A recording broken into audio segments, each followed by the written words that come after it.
Bueno, muy buenas tardes para todos. Bienvenidos a un episodio más de El Profe con los Profes. Hoy nos encontramos con un gran amigo, admirado profesor ecuatoriano, el profe Joseph Robert Mendieta Toledo, que nos acompaña hoy desde el hermano país del Ecuador.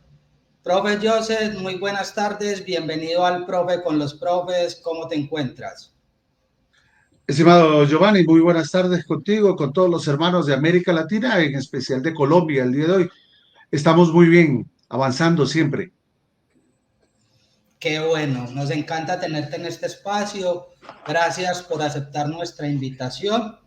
Bueno, tengo para contarles que el profe Joseph es un académico ecuatoriano, doctor en jurisprudencia, con estudios de maestría en la Universidad de Loja en Ecuador, en la Universidad Nacional de Rosario en Argentina, y profesor invitado en diferentes casas de estudio, tanto a nivel del Ecuador como de Latinoamérica. Y hoy gustosamente va a compartir un rato con nosotros para conocer más tanto de su vida personal como profesional. Profe, cuéntanos, sos de Quito, ¿cómo fue tu Nací juventud? en Quito. Naciste en Quito. Cuéntanos cómo fue tu juventud en Quito, dónde estudiaste, tus primeros años de vida. Bueno, yo nací en Quito, pero mi padre era militar en ese tiempo y Sí. le tocaba recorrer muchas ciudades de tal manera que yo digo que soy ecuatoriano por sí y hoy ciudadano del mundo.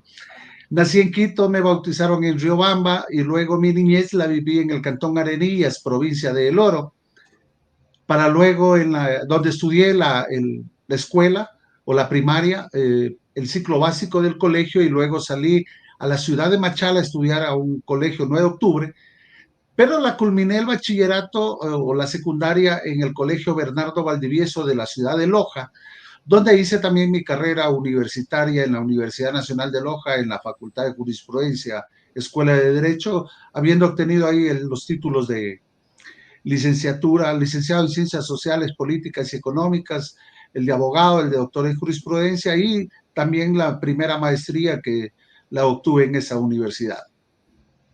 Bueno, ¿y cómo es eso de ser hijo de militar? De aquí para allá toda la vida, pues entiende uno que los militares están al servicio del Estado y por ejercicio de su profesión el traslado. Cuéntanos cómo se vive eso.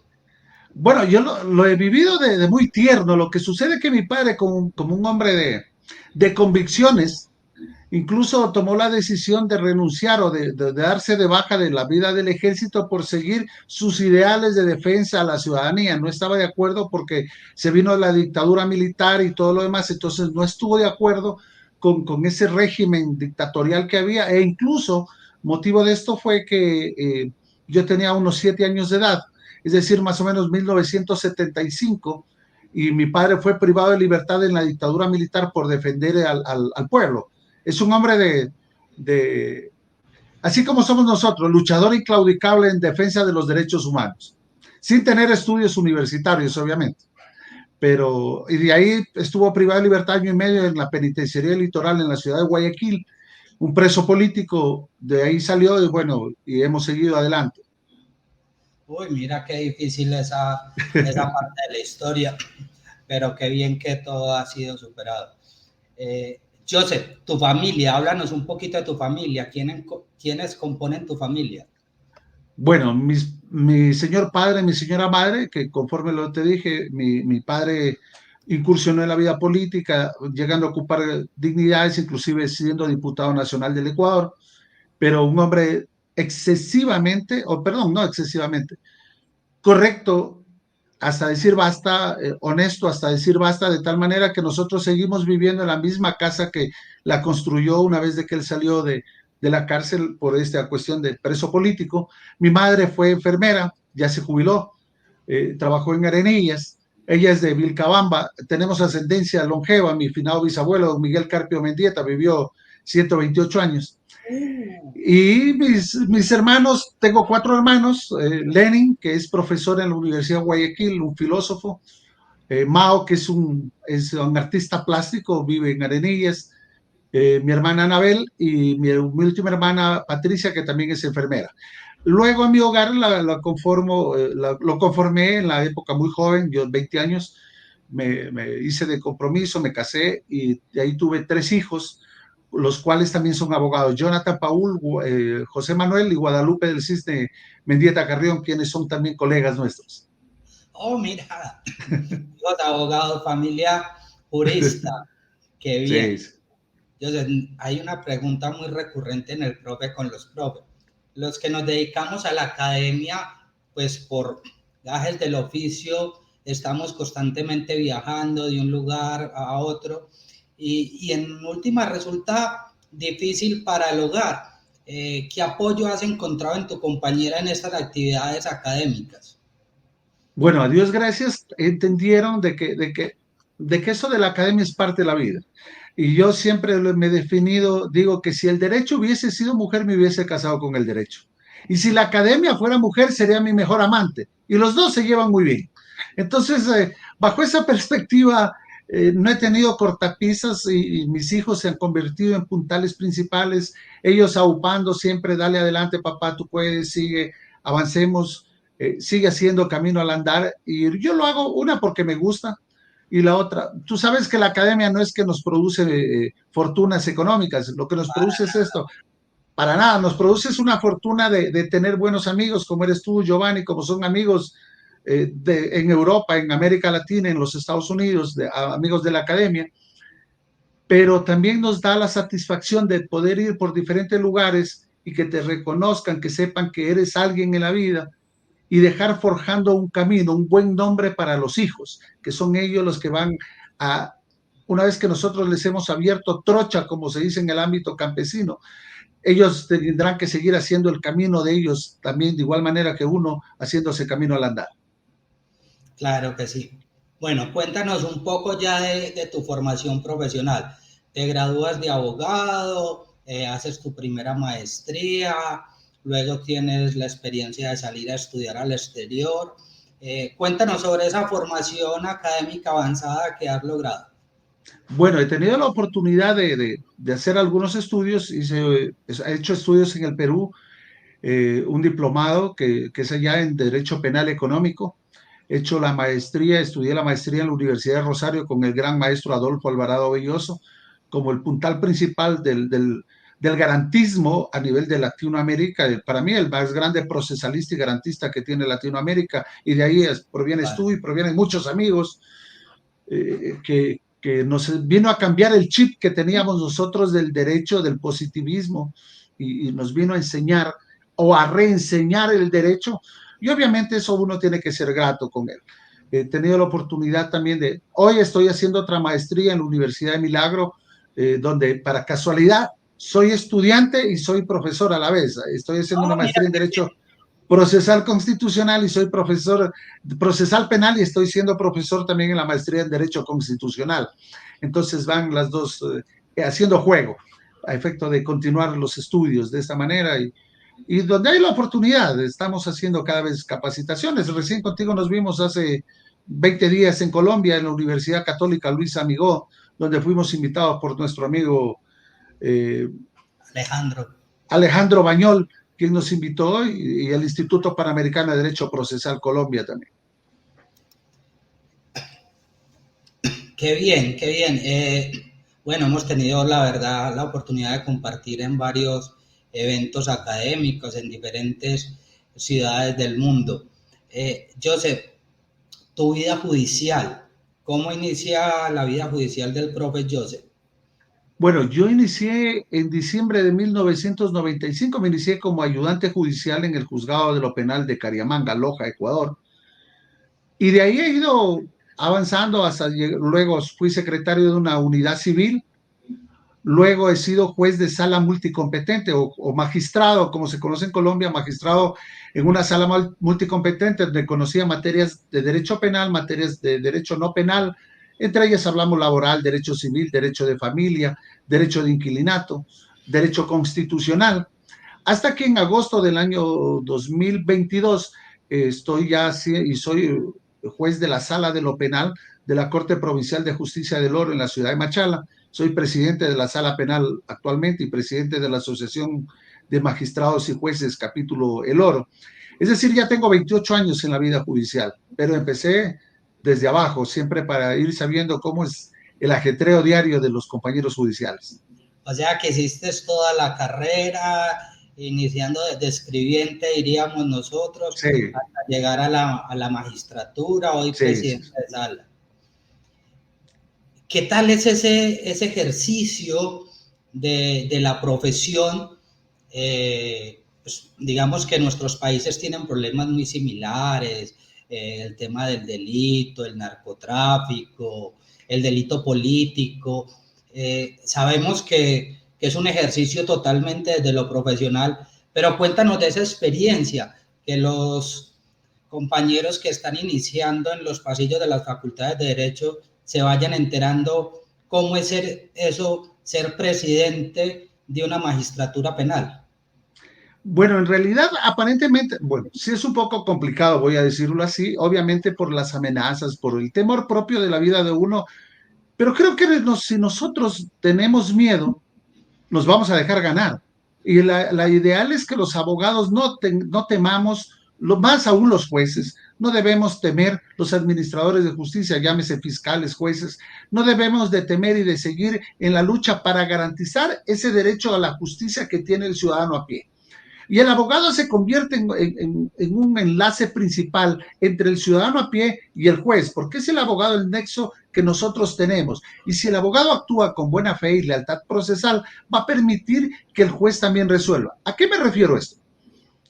Que el abogado no puede sembrar una expectativa muy alta. Sabes que no te preocupes al procesado, me voy a imaginar que esto facilito, yo soy amigo del juez y que no pasa nada, sino que debe decirle la verdad. No, primero, mira, la situación está complicada, vamos a resolver, vamos a tratar de hacer lo mejor posible y actuar también con buena fe ante el juez para no tratarlo de inducir a engaño de tal manera que la justicia se vea fracturada. Ojo, esto no quiere decir que el abogado va a darle en bandeja de plata, condénelo a mi cliente. No, tiene que defenderlo, obviamente, pero con buenas armas. Y lo que yo digo, los jueces debemos ser, como dijo el maestro Jorge Zavala Egas, el juez debe ser contramayoritario. Debemos ser contramayoritarios del Poder Ejecutivo, del Poder Legislativo, debemos ser contramayoritarios de los medios de comunicación colectiva, ser contramayoritarios de las redes sociales, quienes hoy por hoy se han convertido en administradores de justicia paralelos. Salen un periodista, sale un comunicador a través de las redes sociales o los políticos, como tú lo decías, por ejemplo, acá se dio el caso de la muerte de una artista, Sharon, que era conocida como Sharon, que fue producto en un accidente de tránsito que vino otro carro, la atropelló, pero salió el ministro de gobierno de ese entonces, José Serrano, y dijo, no, eso es femicidio. ¿Y qué ocurrió cuando fue condenado por el accidente de tránsito? Declararon la nulidad, obviamente tenían el poder total, ese régimen de gobierno, y declararon la nulidad de ese juicio del Tribunal Penal que lo condenaba por la muerte por accidente de tránsito y lo volvieron a femicidio. Es decir, se juzgaron 2 veces por el mismo hecho. Entonces, esa presión política no permite que los jueces a nivel general, a nivel de Latinoamérica, puedan manejarse con esa independencia, con esa imparcialidad y con esa impartialidad que nos dice el maestro Adolfo Alvarado Villoso y que ya la Corte Interamericana de Derechos Humanos la ha tomado. Para que haya imparcialidad, es necesario que haya independencia, imparcialidad e impartialidad del juzgador para los justiciables. Qué bien. Tocas un tema muy interesante, ¿cierto? Sabemos que en el Ecuador en los últimos años han habido diferentes orillas políticas del gobierno. Hablas de las redes sociales, el ejercicio judicial. Sí, encontramos que esa es la vida diaria, pero digamos que no nos es indiferente. O sea, de alguna forma o de otra pueden entrar a trastocar o al menos a intentar trastocar la vida del juez como un operador del Estado, pero independiente, soberano, jurisdiccional. ¿Hasta dónde en Ecuador esto funciona y cómo funciona? las cosas van bien, obviamente todos tenemos errores en todos los países, hay que mejorar el Poder Judicial, pero en términos generales, cuéntanos cómo está el Poder Judicial en Ecuador. Hoy por hoy tenemos un poco de independencia, tenemos más independencia que no la teníamos hace unos 8 años atrás, más o menos, ¿no? Porque Sí, mira que inclusive llegó un momento en que un secretario de la administración pública remitió un memorándum donde nos advertía que no se acepte el amparo constitucional que se llama en Colombia y en otros países, acá en el Ecuador, acción de protección en contra del Estado, bajo prevenciones de destitución del juez que acepta la acción de protección o acción de amparo en contra del Estado. Y entonces ocurría que salía el ministro, salía el presidente de la República y en sus intervenciones decía, mira, Giovanni Búhos es un mal juez. El día lunes estaba suspendido por parte del Consejo de la Judicatura. Entonces, esa independencia que nosotros necesitábamos no se nos daba. Hoy ya tenemos independencia, el Poder Ejecutivo no interviene mayormente en los casos, lo mismo el Consejo de la Judicatura o Consejo de la Magistratura en otros países, no interviene mayormente en las decisiones judiciales. Esperemos que se siga mejorando. Obviamente tenemos aún muchas cosas por mejorar, pero sí tenemos un poco más de independencia que hace unos años atrás. qué bien. Joseph, vamos a hablar de aprendiendo derecho. Tienes un grupo en Facebook, un grupo muy grande de más de 40,000 seguidores, donde constantemente estás publicando jurisprudencia, ensayos, ponencias. Cuéntanos de esa comunidad académica que tienen. Bueno, esta la fundé el 11 de noviembre del año 2014. La idea era de llegar a un grupo de estudiantes, que yo era profesor en ese tiempo en la Universidad Técnica de Machala.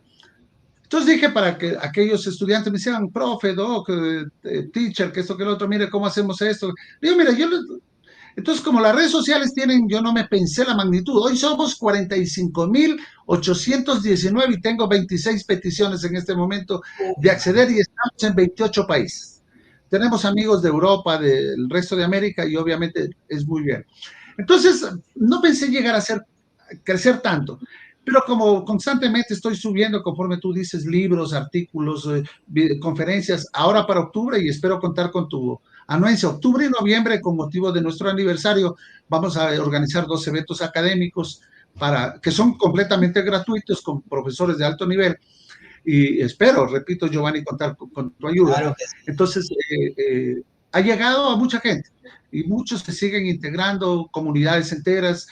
Somos hoy por hoy el grupo más fuerte que tiene Ecuador, creo, y uno de los más grandes que tiene Latinoamérica, y en el buen sentido, tal vez no por petulancia, pero yo soy el conserje, el administrador, el tesorero, el pagador, el administrador, el empleado, soy todo, porque yo soy quien me levanto a las 5 de la mañana, reviso las publicaciones, que no haya publicidad, que no haya política, que sea solamente academia, porque de eso se caracteriza, y estoy autorizando el ingreso a los nuevos participantes, aprobando las preguntas, etcétera. Pero eso nos ha permitido crecer cada día, ¿no? O sea, de que no seamos, no desviemos el camino del proceso aprendizaje-enseñanza o enseñanza-aprendizaje, dependiendo del lado de la orilla que te pongas. Ahí queda la invitación a todos nuestros seguidores para que se vinculen con Aprendiendo Derecho. La verdad que es un grupo de carácter académico muy, muy, muy recomendado, bastante Gracias. recomendado. Es una comunidad académica bien bonita que ha formado el profe Joseph y que nos brinda la oportunidad de aprovechar en el buen sentido esta herramienta que tenemos hoy de las redes sociales. Bueno, Gracias. Joseph, pero no todo es juzgados, academia, derecho. Cuéntanos, ¿qué hace el profe Joseph en sus tiempos libres? ¿Qué te gusta? ¿Algún hobby? Bueno, tengo algunos hobbies, ¿no? Primero era las motocross que me gustaba, pero ya hoy ¿No? con el pasar de los años, ya obviamente el peso y todo ya no te permite hacerlo, pero también nosotros tenemos que tomar en cuenta que existen otras circunstancias y entonces, por ejemplo, me encanta la cocina, me encanta los asados, hacer asados, eh, eh, recibir a mi familia, atenderlos en mi casa, prepararles golosinas, en el buen sentido, asados, mariscos, etcétera. Me gusta el fútbol, me gustaba el fútbol, jugarlo, pero ya con eso de y el voleibol, o el ecuavoli, que se llama acá en el Ecuador. Entonces, estamos nosotros en eso, pero más que todo me gusta acrecentar, como dijo Roberto Carlos, yo quiero tener 1 millón de amigos para así poder compartir, porque el acrecentar los lazos de amistad me permiten, y soy de esos amigos que si me toca sacarme la camisa para darle a mi amigo, pues lo hago, no tengo temor en coger y hacerlo. Somos amigos leales, así como eres tú, Giovanni, como son muchos grandes amigos a nivel del mundo, que estamos ahí constantemente. Pero, repito, el hobby más grande que hoy por hoy me lleva es el hecho de la academia, esto del derecho y la academia. Aunque parezca mentira, suena repetitivo, pero es la verdad. Vale, vale. Bueno, entonces sigamos hablando un poquito de academia. Todos los que estamos metidos en el rollo de la academia, y yo diría que la mayoría de personas en el mundo, tenemos profesores que nos han marcado por Sí. X o Y motivo. Te voy a preguntar por 3 profes que sé que han influido en tu vida tanto personal como profesional para que nos señales qué piensas de ellos. Iniciemos con el maestro Adolfo Alvarado Belloso. El maestro Adolfo Alvarado Belloso es el más grande procesalista, conforme lo dije anteriormente, de Latinoamérica y uno de los más grandes del mundo. Creo que ya se nos adelantó el más grande procesalista que teníamos nosotros y a nivel de Europa, pero nosotros lo tenemos Adolfo Alvarado. Nos vino a cambiar el chip referente a cómo era el derecho en general, porque nosotros considerábamos que el jus positivismo era todo y nos olvidábamos de ese jus garantismo o el derecho garantista para poder nosotros aplicarlo, para que el juez pase a cumplir el rol y el abogado también empiece a entender que debemos avanzar mucho más allá. Yo me acuerdo, y justo ayer conversaba con un compañero de maestría,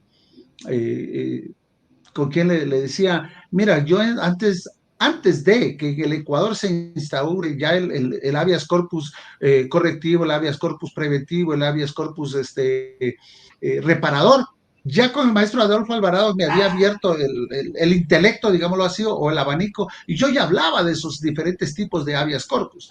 Es decir, que no solamente centrarme en lo que me decía la ley, sino que también buscar otras redes. Claro, que como dice la jurisprudencia, la doctrina, etcétera, pero de nada serviría si no hubiese tenido el norte que él nos daba, a ser garantistas por excelencia.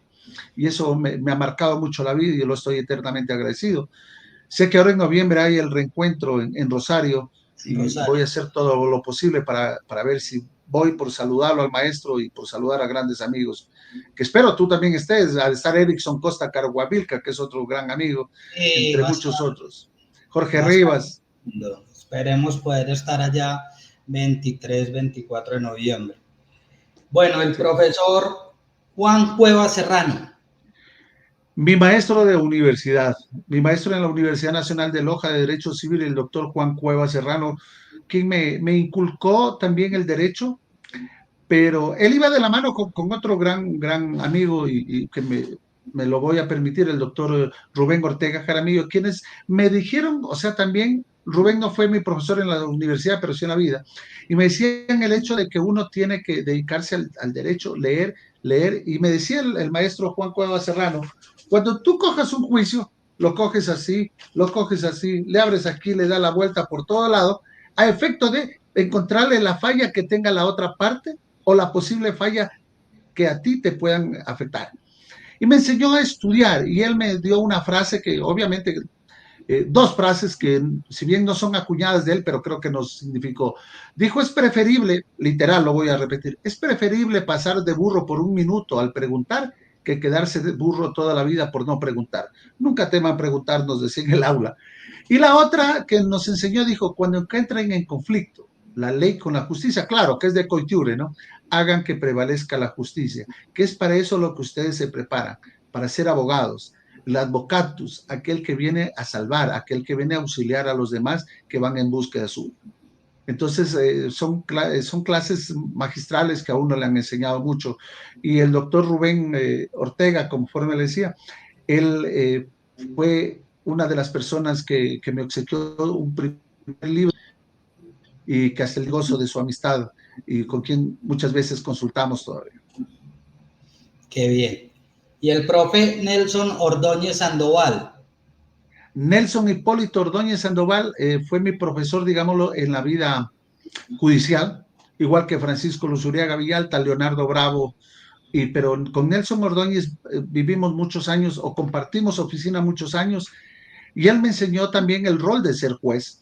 Entonces, ¿cuál era lo trascendental? El hecho de que el juez tiene que seguir siendo, igual que los otros dos jueces que yo mencioné, Francisco Luzuriaga Villalta, Leonardo Bravo González, pero me enseñaban que el hecho que el juez tiene que ser correcto, que la sociedad tiene que estar garantizada en la corrección, en lo impoluto que tiene que ser un juez. Y nos decía él, y me decía a mí, mire Joselito, él me decía, mira Joselito, igual que los otros dos compañeros jueces, mira Joselito, el juez debe ser el reflejo de la sociedad, nosotros debemos ser el referente de la sociedad. Y si el juez se quiebra, la sociedad se quiebra. Y si el juez se quiebra, la democracia se quiebra. Tenemos que garantizarle a la sociedad lo que quiere, una justicia justa, me decía. Entonces, me enseñó mucho, yo le soy muy grato hasta el día de hoy, igual que a Leonardo Bravo, lo visito, le hago consultas, a Nelson Ordóñez igualmente lo visito, le hago consultas, y me llena de mucho placer saber que se ha contado con grandes maestros en la vida, con quienes uno puede compartir y de quienes puede uno aprender a diario. Qué bueno, claro que sí, todos tenemos esos referentes de vida que siempre son un faro que nos guía. Bueno, vamos a empezar con un jueguito de preguntas cortas para respuestas cortas. Perfecto. Un autor no jurídico. Miguel de Cervantes y Saavedra con su obra El Quijote. Un autor jurídico. Autor jurídico. Tenemos muchos, pero bueno, estaríamos con Eduardo Coiture desde Los Mandamientos del Abogado. Un libro jurídico. Un libro jurídico. Son tantos que a uno le queda. Uno. Bueno, lo voy a mencionar tal vez por un romanticismo, ¿no? Voy a decir el diccionario jurídico elemental de Guillermo Cabanelas, que fue el primer libro que me regaló un tío, que en paz descanse, Alfonso Mendieta Eras. Fue el primer libro que me lo regalé, me lo obsequió antes de que yo empiece a estudiar Derecho. Y creo que fue también lo que me inculcó. Una película. Una película, Gladiador. Una canción. Te propongo, Sandro. Un club. Barcelona Sporting Club. Whisky o cerveza. Whisky. Ah, bueno, muy bien. Yo sé, un consejo para aquellos jóvenes que hoy piensan su caminar en las facultades de Derecho. Decirles que han escogido la mejor carrera que se pudo haber escogido. El estudiar Derecho es un constante sacrificio. No es que entramos aquellos que no nos gustan las matemáticas y queremos pasarlas de agaches, pues eso es falso. Porque el abogado estudia todos los días, y así lo dice Coiture en sus mandamientos, estudia que cada día que dejes de estudiar serás menos abogado. Es una profesión tan noble que si nosotros la sabemos restablecer y volver a que sea lo que debió ser y de que debería seguir siendo, deberíamos dejar de que se siga prostituyendo la profesión del abogado, porque hoy por hoy muchos la han prostituido. Pero es la ciencia más noble que nos va a permitir dar una estabilidad a la sociedad, permitirnos a nosotros una estabilidad emocional y a nuestra familia, estabilidad emocional y económica. Porque esta no solamente, también amén de que nos produce réditos económicos, nos produce satisfacciones cuando nosotros cumplimos ese rol social que tiene que tener el abogado. Yo siempre digo, a veces perdiendo se gana. Cuando estuve en el libre ejercicio, los juicios de alimentos, yo no cobraba prácticamente, a no ser que más que todos los de muy bajos, o juicios donde yo veía que había un injusto en contra de la gente y que no tenía los medios. Yo los hacía gratuitos porque considero que el abogado está para hacer eso. Entonces, amen su profesión y yo lo aplico siempre.